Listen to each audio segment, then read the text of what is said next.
Bonjour, je suis Mathilde Georges, illustratrice de La Furie, l'album sélectionné pour le prix Korchak, dont Agnès Laroche est l'autrice.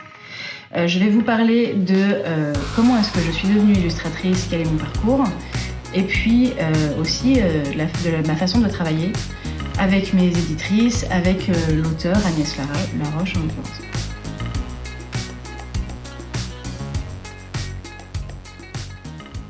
Quand j'étais petite, j'aimais déjà beaucoup dessiner. Ma mère adorait ça et nous faisait beaucoup faire des arts plastiques avec mon petit frère.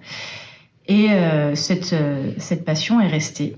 Et à l'adolescence, je passais l'ensemble de mes cours à gribouiller dans la marge de mes cahiers.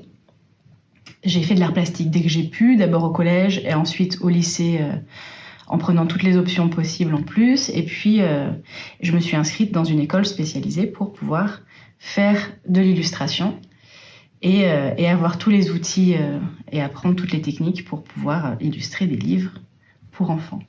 En sortant de l'école, j'ai travaillé dans différents domaines, tout en continuant à dessiner de mon côté et en envoyant mon travail à plein d'éditeurs pour qui j'avais envie de travailler.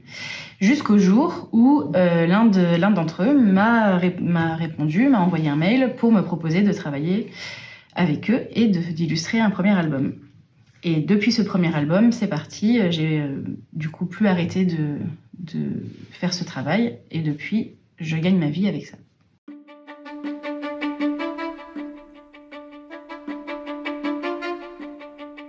Lorsque j'ai reçu le texte de la part des éditions Talent Haut, le texte d'Agnès Laroche, déjà, je l'ai lu et j'ai tout de suite eu envie de travailler dessus parce que je l'ai trouvé très riche, très amusant. J'avais tout de suite plein d'idées de personnages pour les villageois, pour le monstre et pour Albertine, évidemment.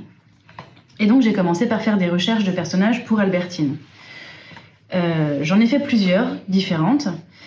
Je suis partie dans plusieurs directions, jusqu'à ce que je trouve cette petite bonne femme, là, que j'ai déclinée en plusieurs tenues d'abord, et puis jusqu'à ce que enfin on se décide, l'éditrice et moi, en discutant de tous les détails, de la couleur de son manteau pour qu'elle ressorte bien sur les images de la plupart des illustrations, etc.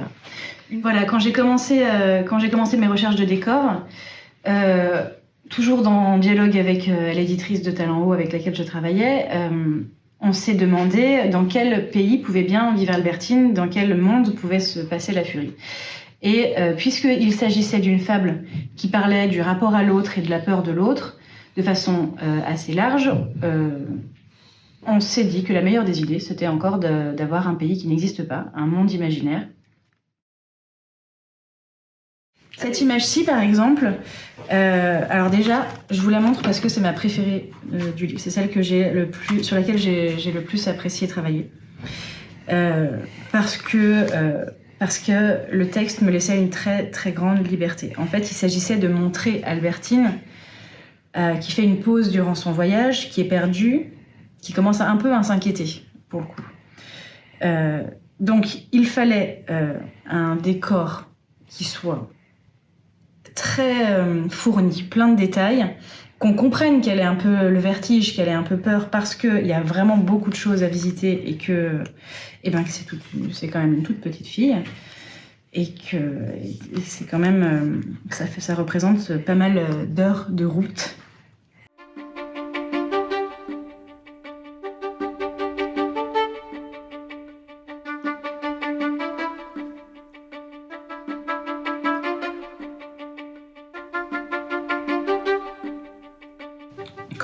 Lors de mon travail avec mes échanges avec l'éditrice, quand je leur envoyais mes premiers crayonnés pour mes premières idées en fait d'images, je faisais en sorte d'illustrer vraiment au mieux le texte tout en apportant des petites choses nouvelles, en apportant des détails nouveaux dans lesquels on peut se projeter et dans lesquels en tant que lecteur on peut voyager.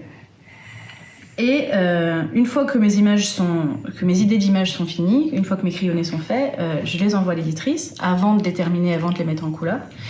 L'éditrice, elle, les envoie à l'autrice. Et l'autrice, Agnès Laroche, valide ou non ces images et pouvait parfois de temps en temps m'envoyer un message en me disant ce détail-là, par exemple, ce serait peut-être bien plutôt de partir dans une autre direction. Mais dans l'ensemble, pour ce livre, il y a eu très très peu de ce genre de retour. Il me semble que autant Talent Haut que Agnès Laroche était tout à fait en accord avec mes idées. Enfin, je pense qu'on était à peu près sur la même longueur d'onde. Donc sur ce projet-là, j'ai eu beaucoup de liberté et j'ai pris beaucoup de plaisir du coup à inventer des images en me laissant guider par mon imagination. Et dans celle-ci particulièrement, j'ai voulu que vous, petits lecteurs, vous ayez la possibilité d'aller un peu plus loin que le texte, que l'image, elle ne fasse pas que illustrer le texte tel qu'on le lit, mais qu'elle apporte une nouvelle dimension de lecture, en apportant d'autres petits détails, en essayant de compléter le texte. Pour résumer, ma principale interlocutrice dans mon travail, c'est l'éditrice. Pour La Furie, il s'agit de Talent Haut. Et je leur envoie toujours mon travail en plusieurs étapes. On travaille toujours en 3 étapes au moins pour que l'éditrice et l'autrice puissent me faire de temps en temps des retours, me donner une nouvelle direction si j'ai fait une erreur ou me valider mes images si tout va bien. La première étape, c'est le chemin de fer dont je vous ai déjà parlé tout à l'heure. Ensuite, on a un crayonné. Donc je reprends les brouillons du chemin de fer que je précise plus en détail, mais toujours juste au trait. Et une fois que ce crayonné au trait est validé, là ce crayonné je le clean, qui devient donc un ancrage, le dessin définitif que vous voyez dans le livre. Et ensuite c'est la colo, et là je fais plusieurs essais de couleurs pour essayer de trouver une gamme qui vient coller à l'univers du livre, qui vient apporter une ambiance, une atmosphère, qui vient compléter les images. Et sur ces essais de couleurs, l'éditrice et l'autrice me donnent leur avis, m'orientent possiblement dans d'autres directions.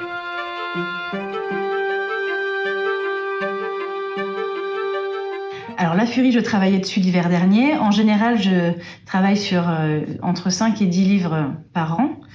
Et j'illustre surtout beaucoup de romans pour les enfants de votre âge et pour les plus âgés. Des romans de fiction et du documentaire. Ces romans peuvent prendre cette forme-là. Comme là, il s'agit de La Cité des copains. C'est une série qu'on a commencé avec Atier et Christine Paluy il y a déjà plus de 2 ans, qui raconte l'histoire de cette petite bande de copains Lilou, Billy et Plume, avec leur chien Raoul, qu'on voit ici, leurs aventures dans leur quartier, en sortant de l'école, plein de petites aventures malicieuses.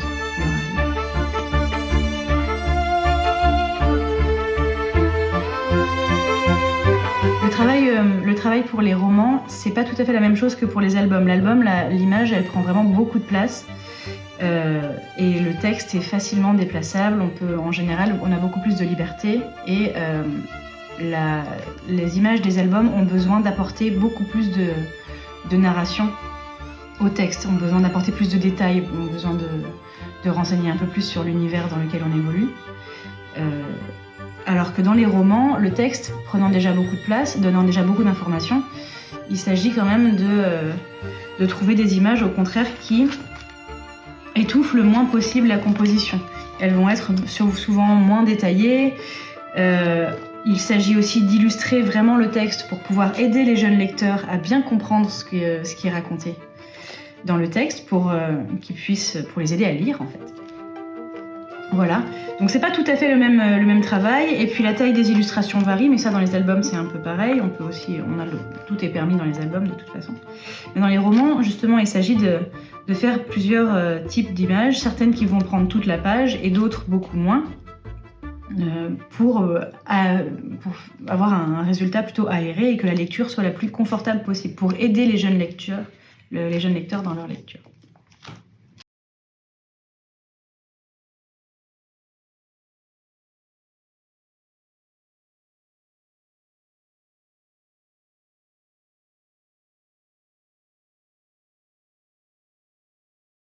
Pour finir, je vais vous montrer comment je dessine Albertine. Et ce que je vous propose, alors c'est pas forcément de refaire la même chose, parce que moi ce personnage je le connais, donc je le dessine quand même plutôt vite. Mais c'est d'essayer, vous, en vous inspirant du livre que vous avez lu, de dessiner votre version d'Albertine. Est-ce que vous avez envie de garder sa coiffure ou de la modifier? Est-ce que vous avez envie de changer ses couleurs? C'est comme vous voulez. Voilà. Ce que je vous propose, c'est d'essayer de redessiner avec moi Albertine, mais bien sûr dans votre style, parce qu'on a tous un style de dessin particulier, et puis que c'est très difficile de reproduire les dessins exactement pareils, les dessins des autres. Mais Albertine, elle a une forme quand même assez reconnaissable. Vous voyez, elle a des cheveux en forme de crête, courts sur les côtés et bouclés au-dessus et derrière sa tête. Elle a un petit museau assez facile à dessiner normalement. Un tout petit nez, deux grands yeux, des petites mèches rebelles aussi. Peut-être ces cheveux-là sont un peu plus longs. Elle porte une cape pour se protéger du froid lors de son voyage.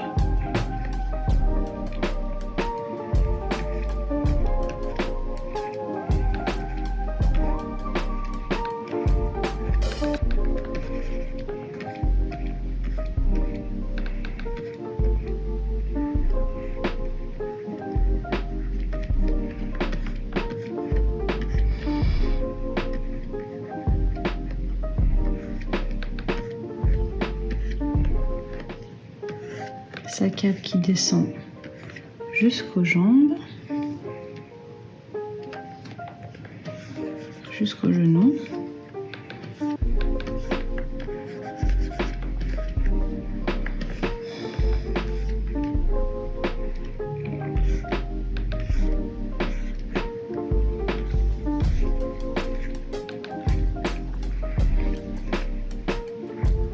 Elle porte des petites bottes qu'elle attache avec des ficelles autour de ses chevilles.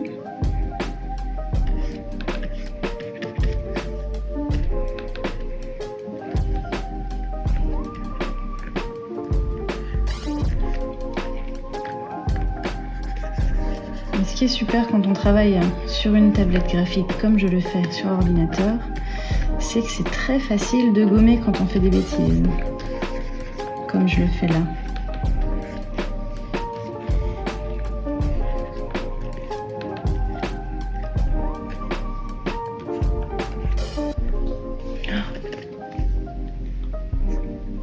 Dites-moi.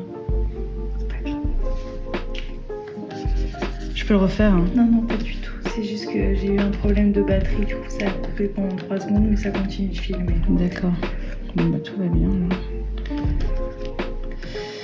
Une fois que j'ai terminé le dessin global d'Albertine, je vais rajouter des petits détails, par exemple. Alors déjà, ses sourcils que j'ai oubliés, puis un peu de relief.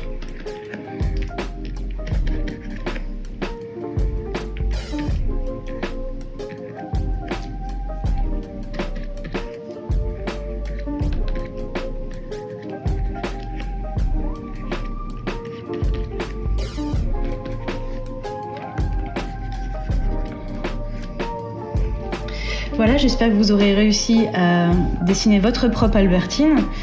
N'hésitez pas à vous amuser sur les couleurs. Moi, je l'ai dessinée avec les cheveux violets, par exemple, violet rose, mais elle pourrait très bien avoir les cheveux bleus ou les cheveux verts, que ce serait tout aussi chouette.